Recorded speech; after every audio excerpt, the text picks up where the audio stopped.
Madame, Messieurs, bonsoir. C'est un grand plaisir pour moi de vous retrouver encore pour ce nouveau numéro des Décryptes Info, ce magazine de décryptage et d'analyse d'actualité que nous avons lancé ici à CPL Télévision.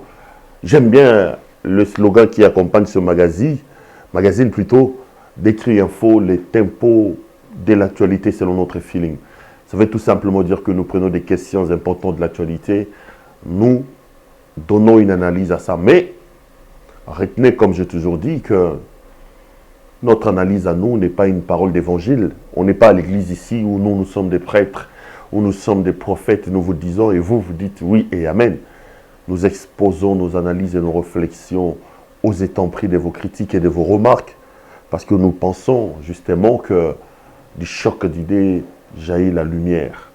Je suis heureux de vous retrouver encore et je tiens à vous remercier très massivement pour la confiance que vous accordez à cette émission, mais aussi pour la confiance que vous accordez au travail que nous abattons.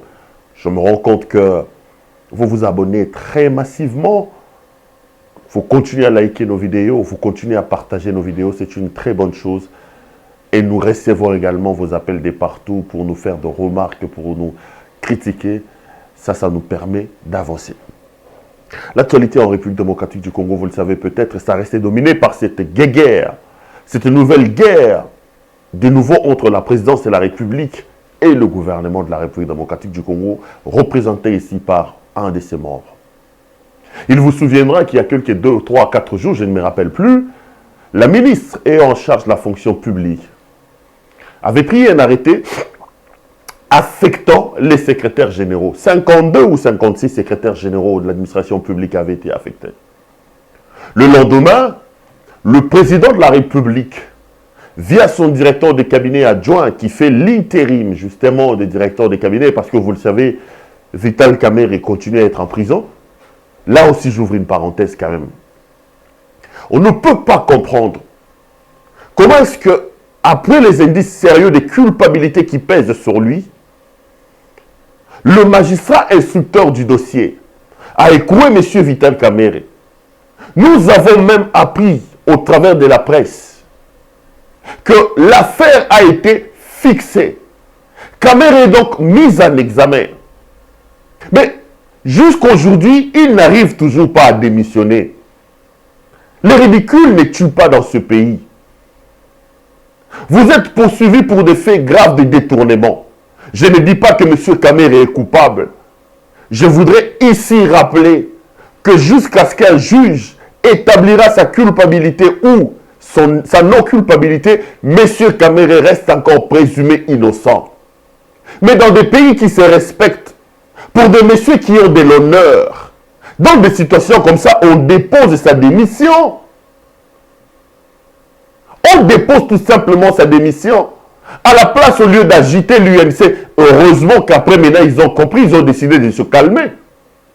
Au lieu d'agiter l'UNC, de pondre des communiqués inutiles qui ne nous apportent rien. Mais je ne peux pas imaginer que jusqu'à aujourd'hui, M. Vital Kamerhe n'ait toujours pas déposé sa démission. Première chose. Deuxième chose, je ne peux pas imaginer que jusqu'à aujourd'hui, le président de la République ne prenne pas le courage de virer M. Kamerhe. Il y a une sorte de léthargie qui fragilise le bon fonctionnement des institutions depuis l'arrivée du président de la République. Les décisions prennent toujours beaucoup de temps. M. Kamerhe, pour son honneur, il doit déposer sa démission. On peut tout dire de Kabila et de ses hommes. Vous savez ce que je pense, moi, de ces régimes-là. On peut tout dire. Mais on se rappellera quand même que dans ce pays, nous avons eu un directeur de cabinet qui était cité dans ce genre de choses. C'est M. Évariste Bochab, Mabouch Mabileng. À l'époque du régime de Kabila de triste mémoire, un directeur de cabinet avait été cité, M. Évariste Bochab, dans l'affaire 32 millions de dollars américains de la SNEL. Mais l'homme a déposé la démission. L'affaire n'était même pas arrivée au niveau où nous en sommes aujourd'hui. Il n'est pas allé en prison. Il a dit que je me mets à la disposition de la justice. Il a déposé sa démission et un procès avait été ouvert contre lui. Il est sorti de ce procès-là disculpé, innocenté. Un jugement est coulé en forme des droits. Mais ici, on ne peut pas comprendre que M. Kamerhe, accusé de détournement grave dans l'affaire de son jour, Scoop RDC vous révèle ici qu'il a pris 9 millions, il a donné à sa belle-sœur. Il a pris autant, il a donné. Il a détruit cette affaire de 100 jours. Il a été arrêté, inculpé. Aujourd'hui, il est détenu. Son affaire est même fixée. On dit que le procès sera appelé. On ouvre le procès le 11 mai. Mais Kamere ne démissionne toujours pas. Mais pourquoi? Et puis encore, le président de la République ne les vire pas. Mais bon, attendons, on va voir comment ça va se passer. Mais dans des sociétés sérieuses, M. Kamere, pour des raisons d'éthique, pour des raisons de morale, pour des raisons d'honneur, il aurait dû déposer sa démission. Revenons à ce qu'on était en train de se dire ici. Le directeur de cabinet adjoint du président de la République, faisant l'intérim de directeur de cabinet, écrit à Madame la ministre de la fonction publique pour lui rappeler les prescrits, notamment de l'article 81 de la Constitution, et lui demander de rapporter son décret. La lettre est claire. Le directeur de cabinet dit sur instruction du président de la République. C'est-à-dire que c'est le président qui ordonne à la ministre de pouvoir rapporter son décret, son arrêté. Aussi curieux que cela puisse paraître, 2 jours après, Madame Yolande Ebengo, parce que c'est d'elle qu'il s'agit, ministre de la fonction publique, je vais retrouver les correspondances, va également à son tour écrire une lettre au Premier ministre avec copie pour information au président de la République et à son directeur de cabinet, dans laquelle elle ramasse la présidence de la République, le président de la République. Elle assume son geste.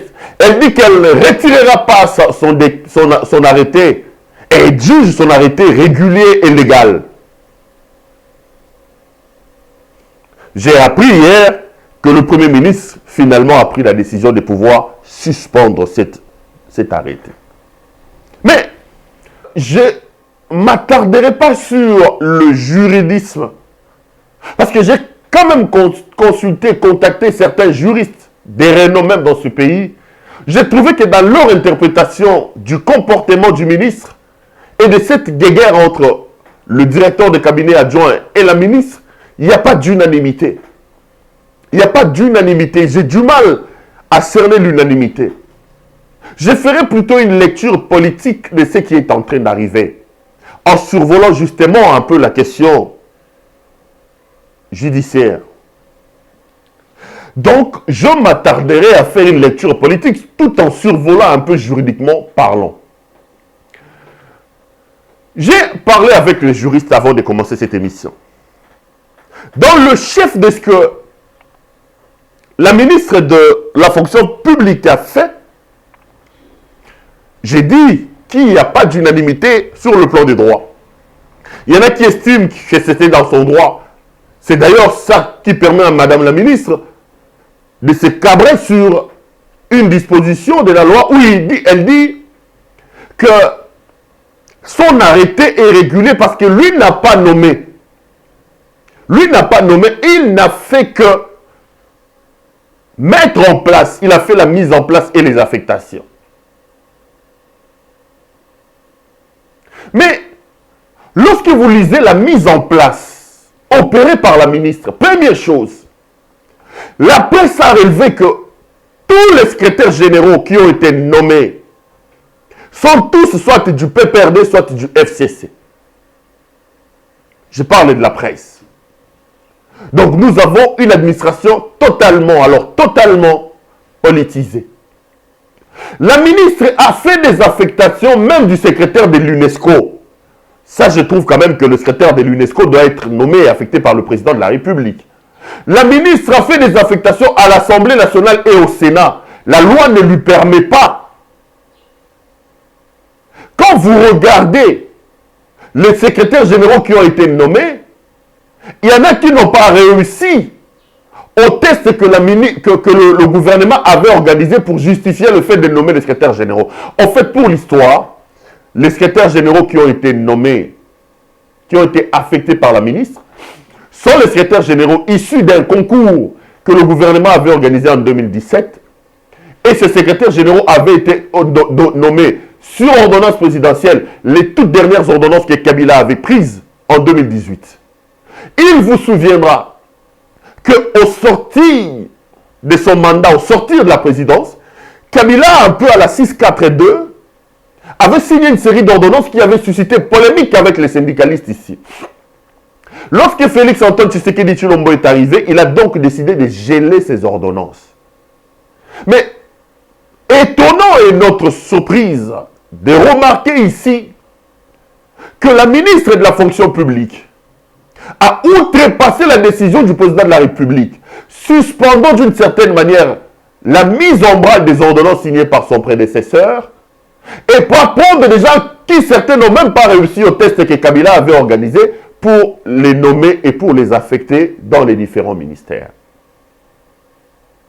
Et pour ça, le président de la République va écrire à la ministre de la fonction publique via son directeur de cabinet. Là aussi, les juristes condamnent. Parce que le président de la République ou son directeur de cabinet ne peut pas immédiatement ordonner à un ministre, en termes de modalités de collaboration entre les institutions, l'institution président de la République, lorsqu'il faut donner un ordre à l'exécutif ou communiquer à l'exécutif, il passe par le Premier ministre. Le président avait donc à écrire au Premier ministre pour demander au Premier ministre de dire à la ministre de la fonction publique de rapporter son arrêté. On ne devait pas avoir un directeur de cabinet qui écrit immédiatement à la ministre lui demandant de retirer son... Donc, de part et d'autre, il y a des choses à manger et à boire sur le plan juridique. Sur le plan des droits, il y en a qui ont pour, il y en a qui sont contre, il y en a qui sont pour. Donc, il y a à boire et à manger juridiquement parlant. Mais moi, je voudrais revenir un peu sur le président Félix Antoine Tshisekedi et sur son cabinet.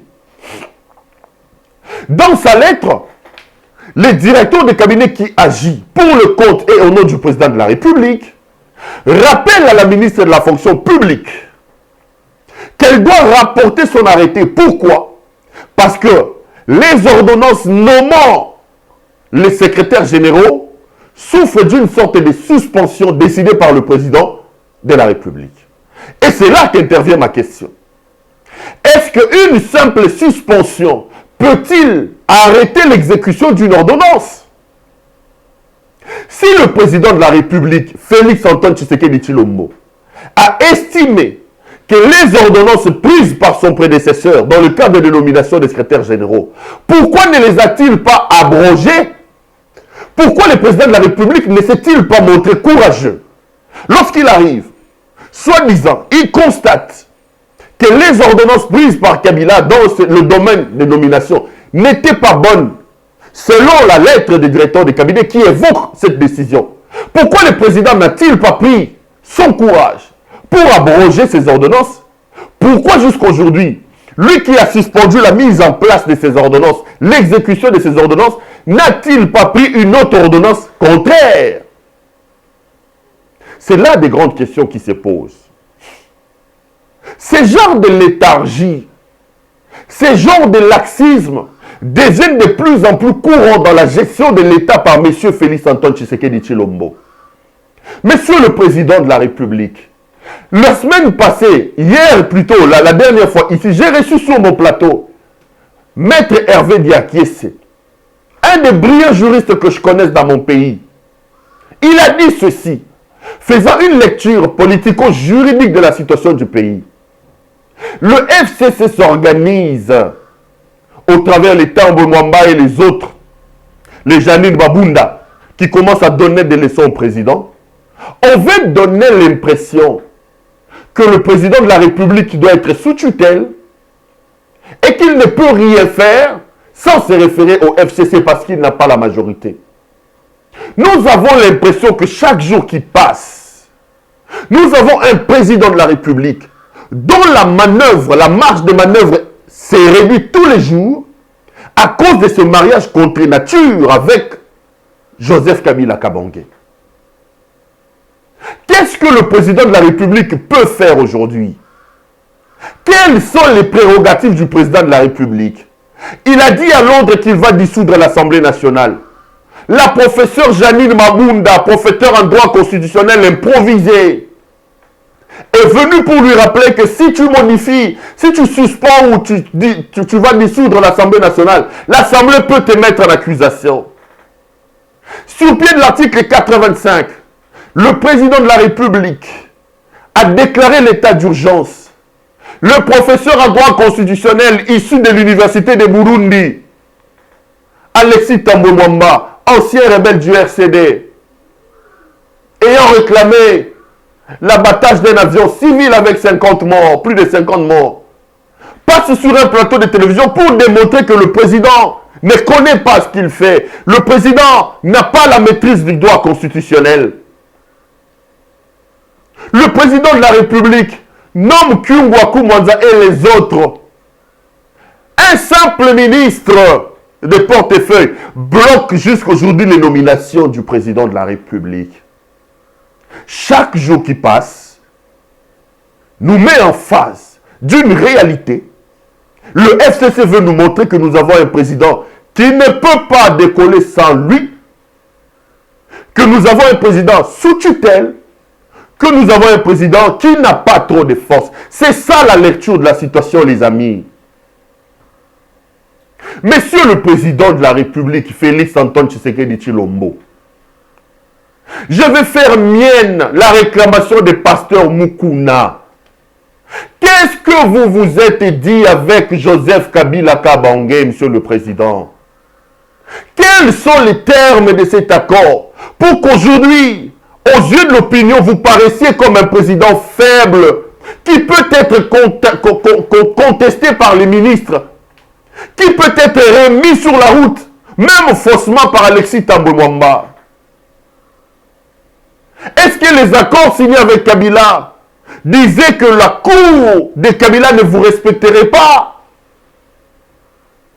Est-ce que les accords signés avec Kabila disaient que vous devez accepter ce que Kabila, lui, à son temps, n'acceptait pas? Nous commençons à entrer dans la confusion.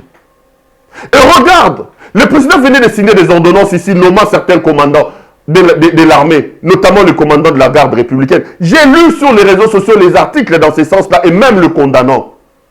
Nous avons l'impression que la question de la gestion de l'opinion publique ne représente absolument rien à la présidence de Félix. Le président doit signer les ordonnances. Sur le plan de l'image, vous connaissez le contexte politique dans lequel nous sommes. Vous connaissez les critiques qui entourent cette présidence de Félix Antoine Tshisekedi. Dans cette émission, Henri Magie nous a dit que Félix était l'étiquette et que c'était l'homme fabriqué par Kabila. Dans ce pays, la Mouka nous dit que le vrai président c'est Kabila. Le pasteur Moukouna le confirme que c'est Kabila qui dirige le pays. Mais le président veut signer des ordonnances. La veille de la signature et de la publication de ces ordonnances, on le voit avec Joseph Kabila. Plus de 4 heures de réunion. Et à la fin de la rencontre, on nous prend un communiqué pour nous dire qu'ils ont parlé de coronavirus. Rien que le coronavirus a pris 4 heures à Joseph Kabila et à Félix Antoine Tshisekedi. Mais moi, je croyais qu'à la fin de la réunion, ils allaient nous dire qu'après 4 heures de réunion, voici, nous avons trouvé un remède, un médicament contre le corona. Je croyais en cela. Tout le monde a compris qu'il ne s'agissait pas de coronavirus. Mais regardez la coïncidence. Au lendemain de cette rencontre, le président signe une ordonnance nommant les commandants, notamment le commandant de la garde républicaine. Et ses détracteurs ont dit que c'était pour avoir l'aval, discuter de la nomination de ces généraux que les deux hommes se sont retrouvés. Pour les comptes de la gestion de l'opinion publique, la présidence pouvait soit ne pas publier cette rencontre-là, ou alors reporter de quelques jours la publication des ordonnances pour ne pas corroborer les attaques et les critiques des gens qui sont contre le président. Pour ne pas donner de l'eau au moulin des gens qui pensent que c'est encore Joseph Kabila qui dirige ce pays. Les détracteurs de Félix Antoine Tshisekedi nous ont dit, voyez, pour nommer le commandant de l'armée, même de sa propre garde républicaine, il a eu droit aux autorisations de Kabila. Mais c'est ce que ça commence à donner comme impression, monsieur le président de la République. Revenons à ce qu'on se disait avec la ministre. En réalité, cette guerre qui semble être une guerre du droit administratif est une guerre politique dans le fond. Joseph Kabila, rusé qu'il est, a compris qu'aujourd'hui, il a détruit l'administration de la République démocratique du Congo, que l'administration de la RDC est une administration politisée. Il ne laissera pas la mise en place se faire avec beaucoup de lumière. Il ne permettra pas à ce que la mise en place de l'administration publique se passe en toute transparence. C'est comme ça qu'on va s'organiser dans les codes du FCC pour contrôler l'administration publique, permettre à la ministre de la fonction publique, sans en discuter au Conseil des ministres, sans des décisions importantes, d'affecter les secrétaires généraux calqués aujourd'hui, décriés aujourd'hui par la presse de Kinshasa comme étant les secrétaires généraux du FCC. Pour la plupart, la presse a dit qu'ils étaient du FCC. Ça, c'est le souci du FCC de pouvoir contrôler l'administration publique. Pendant ce temps, qu'est-ce que l'UDPS fait?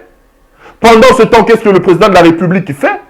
L'UDPS est en train d'entrer en guerre pendant que le FCC et les autres cherchent à contrôler le pays.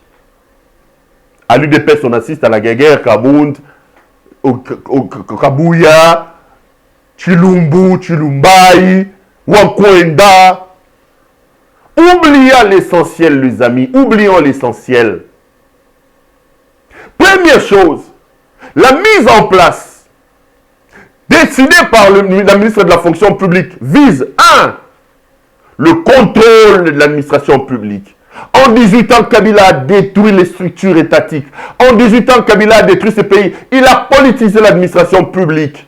Et il tient par sa ministre de la fonction publique qui est un kabiliste, une kabiliste, à contrôler l'administration publique. Deuxième chose, cette administration publique, une fois contrôlée, permettra à ce que les chanteurs, les laudateurs, lorsqu'il va falloir écouter, lorsqu'il va falloir nommer les gens, on va prendre tous les laudateurs, tous les chantres de Raïs Mingi Mingi, Mingi Mingi Raïs, tous les chantres de China Rambo, eux pourront être recrutés. Et pour une fois, la présidence et l'UDPS a flairé le coup, ils se sont dit il faut bloquer ça. Dans la logique du partage, il faut qu'on bloque ça. Nous sommes là dans une situation où le directeur des cabinets se précipite pour bloquer ça. L'UDPS a aussi ses chômeurs à lui qu'à un moment donné, on pourra reverser dans l'administration. Il faut bloquer ça. Aussi, il faut montrer aux gens du FCC que vous pouvez bloquer les ordonnances présidentielles en refusant de notifier les mandataires nommés. Nous aussi, nous sommes capables de bloquer vos arrêtés. C'est dans ça que nous sommes. C'est dans ça. Et dans cette confusion du mariage contre nature entre le FCC et le cash qui perd, c'est le peuple. Et le gars, c'est nous les grands perdants, c'est nous. C'est nous qui perdons. Ils sont en train de se livrer une bataille de leadership entre eux. Certains veulent montrer à Félix Antoine Tshisekedi que tu n'es rien sans nous, c'est nous qui contrôlons encore les choses. D'autres veulent montrer aux autres que nous aussi nous pouvons exister. Entre-temps, le dollar va vers 19 000, les amis. Dollar, le réseau qui est vers 19 000. Entre-temps, tant que est vers 19 000. Entre-temps, 2 ans vont s'achever. Qu'est-ce que nous allons dire du régime de Félix Antoine Tshisekedi? J'entends ces gens parler de la gratuité de l'enseignement. Oui, mais ça claudique encore. Il nous a dit que tous les voyages qu'il a fait vont rapporter 1,5 milliard de dollars pour soutenir le secteur de l'éducation. Jusque-là, rien n'est encore tombé dans les caisses. Est-ce qu'avec nos petits moyens, nos maigres moyens avec le corona, nous saurons gérer l'enveloppe des enseignants pour que la gratuité de l'enseignement tienne? Voilà des concepts structurels sur lesquels il faut se battre. Il est là, ça fait 2 ans. Que dire de la CENI, de la Commission électorale nationale indépendante? Il est là. Il est là. On est en train de les distraire, de l'enlever du bon chemin, de ce pourquoi nous l'avons élu. Nous l'avons élu parce qu'on en avait marre du régime de Kabila, un régime de corruption. Aujourd'hui, vous pouvez suivre que le Congo a même reculé dans la lutte contre la corruption. Quand Félix a pris le pouvoir en 2019, le tout dernier rapport Transparency International de décembre 2018 plaçait le Congo à la 161e position en termes de lutte contre la corruption. Aujourd'hui, une année après son arrivée, le Congo est 167e. Nous avons reculé. Donc, la corruption aujourd'hui se porte mieux qu'à l'époque de Joseph Kabila. La corruption affiche une bonne santé qu'à l'époque de Joseph Kabila. Nous attendons du président des grandes réformes. La réforme de l'armée, la réforme de la justice, la CENI. Pendant ce temps, ce mariage contre nature au Mukunazo Senge Koufa, eux, ils sont en train de nous distraire avec le ministre de la fonction publique qui a dit avec ceci. Monsieur le président de la République, au-delà de tout, je pense qu'il est temps d'ouvrir l'œil et le bon. Vous connaissez ma position sur la question de ce mariage. Il faut casser ce mariage entre le FCC et le CRACH. C'est un mariage contre nature, contre le Congo, antipatriotique ce mariage. Ça nous amènera nulle part. C'est vraiment inacceptable de nous offrir cette guerre administrative, politico-judiciaire, alors que ce pourquoi on vous a voté, on ne voit pas encore de grands changements. À la place, c'est plutôt de la distraction. Je parle comme l'évêque Mukuna. Monsieur le président de la République, qu'est-ce que vous avez promis à Joseph Kabila? Monsieur le président de la République, qu'est-ce que vous vous êtes dit avec ces gens du FCC? Dites-le nous. Monsieur le président de la République, quels sont les termes de ces accords qui commencent à donner l'impression que vous êtes pris en otage, qui commencent à donner l'impression que nous avons un président qui n'est pas respecté par les ministres, un président qui peut être rabroué par les gens du FCC, qu'un ministre peut se permettre en 4 pages, il le balance même dans les réseaux sociaux, donner des leçons au président de la République. Est-ce que maman Yolando, maman Yolande, ce qui Yolando, biloko ko sala na tango Kabila ko ko sala ngo.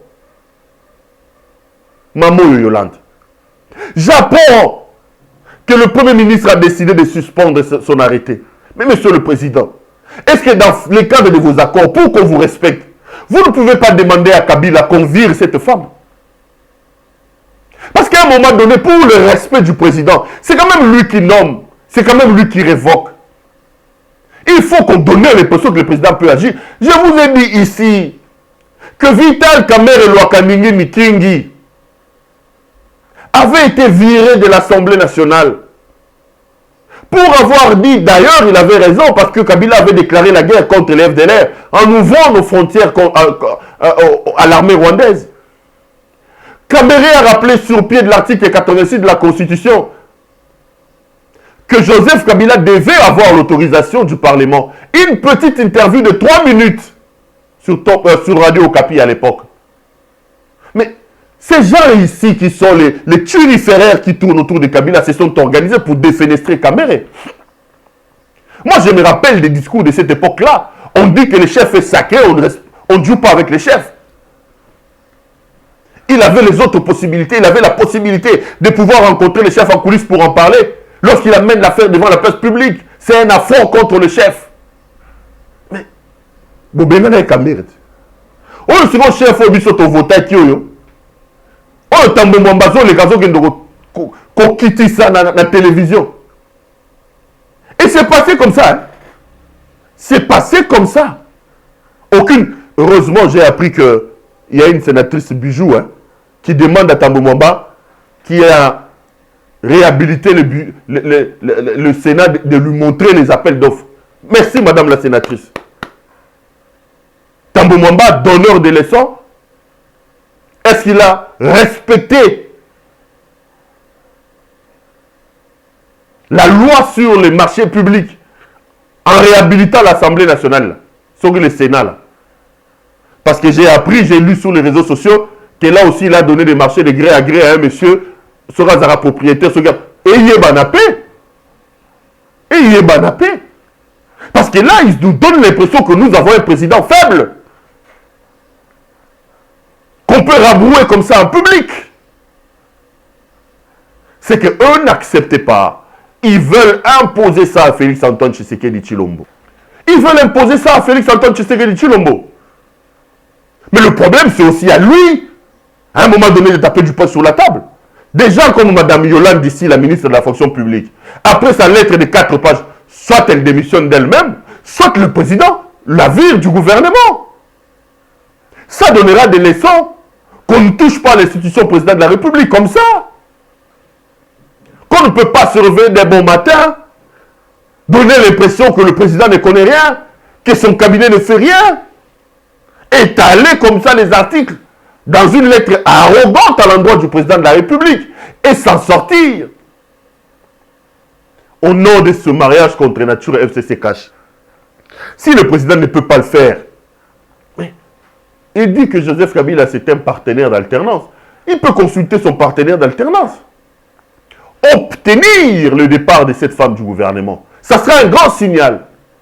J'ai lu les gens de l'UDPS se cabrer derrière. Non, on est en démocratie, tout le monde peut parler. Non, la démocratie a aussi ses limites.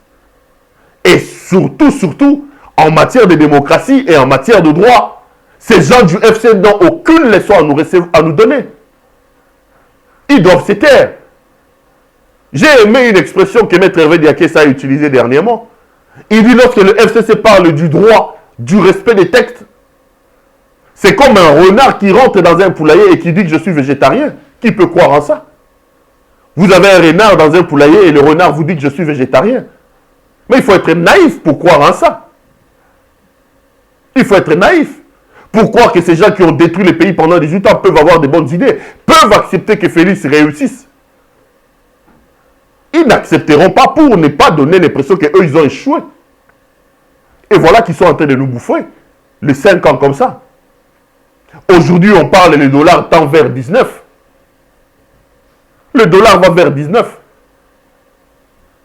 Et les prix des produits des marchés, le prix des produits sur le marché flambe.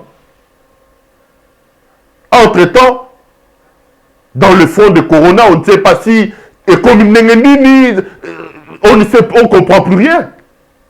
On ne comprend plus rien. Je vais terminer cette émission, les amis, en vous rappelant que cette guerre politico-juridique à laquelle on assiste ne nous profite en rien. Nous sommes dans une situation où deux personnes, deux entités, se sont liées à un mariage contre nature, un mariage antipatriotique, qui montre ses limites aujourd'hui et qui nous profite en rien. Un mariage qui donne des béquilles aux gens qui ont détruit les pays. Un mariage qui permet aux gens qui ont détruit ces pays de ne pas voir leur vie passer à être fouinée. Et ce mariage montre ses insuffisances sur la place publique, où vous avez des ministres, des mandataires de l'État, qui parlent sans vergogne et avec arrogance au président de la République, qui peuvent rabrouer un chef de l'État comme la ministre de la fonction publique a fait. Ce mariage nous montre que ce qu'on ne pouvait pas faire avec Joseph Kabila, on peut le faire avec Félix Antoine Tshisekedi. Et ce mariage va nous faire passer le temps inutilement. Je l'ai dit et je le répète, aussi longtemps que Félix Antoine Tshisekedi Tshilombo aura sur ses épaules le poids de Joseph Kabila, ce pays n'avancera pas. Parce que Kabila n'acceptera pas que Félix réussisse là où lui, il a échoué. Donc, ce qui se passe entre la ministre de la Justice, et plutôt la ministre de la Fonction publique et la présidence de la République est tout simplement une guerre politique, des positionnements. Des gens qui veulent avoir le contrôle de l'administration et tirer des dividendes, des profits, lorsqu'il s'agira de caser les gens. Ça sera les chômeurs, les chanteurs du FCC, les gens de Mingi Mingi Raïs, de Chilarambo, qui trouveront des places. Et de l'autre côté, les autres ont flairé les coups en disant non, il ne faut pas laisser faire. En tout ça, c'est la République qui perd. En tout ça, c'est nous qui perdons. C'est nous qui perdons plutôt. En tout ça, c'est la République qui perd. Je voudrais ici tirer la sonnette d'alarme en demandant au président de la République d'ouvrir l'œil et les bons. C'est bien de faire des alliances, c'est bien de faire des alliances, des partenariats, mais lorsque ces partenariats-là commencent à donner l'impression qu'ils ne servent pas le pays, il est courageux d'arrêter ça. Le Garger était heureux de vous présenter ces numéros de l'émission Décryptage Actu. Je serai également heureux de vous retrouver lors du prochain numéro. Entre-temps, je vous prie de bien prendre soin de vous et de faire attention à tout. Rappelez-vous que chaque jour compte et chaque jour est une vie. Bonsoir chez vous.